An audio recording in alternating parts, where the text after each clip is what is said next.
Hello friends!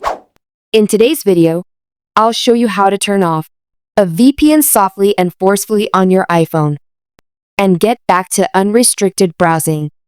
Whether you want to turn off a VPN temporarily, disconnect it through the app, or remove it completely, I'll show you how step by step. VPNs are great for privacy, but sometimes you must turn it off. Let's get started. The first solution is to disable the VPN temporarily in two ways. First is using the Settings app. Open the Settings app on your iPhone. Scroll down to the Connectivity section. Here, you'll see a VPN toggle. Switch it off to disable the VPN temporarily. The second method is using Control Center. Swipe down from the top right corner of your screen to open the Control Center. Tap on the Connectivity section, where you see Wi-Fi and Bluetooth icons. Locate the VPN icon and toggle it off in iOS 18 and later update.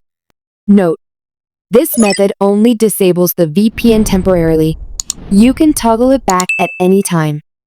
The second solution is to disable VPN using Profile. Launch the Settings app on your iPhone. Scroll down and tap General.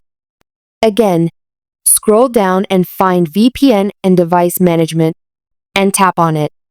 To disconnect the VPN, tap the configuration and toggle its status to off. Alternatively, you can completely delete the profile from here. The third solution is to disconnect the VPN using the app. Open the third-party VPN app you're using. Look for an option like Disconnect or Turn Off VPN. Tap it to stop the VPN service. This is a convenient option if you plan to use the VPN again soon. The fourth solution is to uninstall the VPN app. If you want to stop using the VPN completely, long press the VPN app icon on your home screen. Tap Delete App from the menu and confirm the deletion. And that's it. Now you know 4 easy solutions to turn off a VPN on your iPhone. If you found this video helpful, please like, share, and subscribe to Free Tech Guide for more new tips and tricks.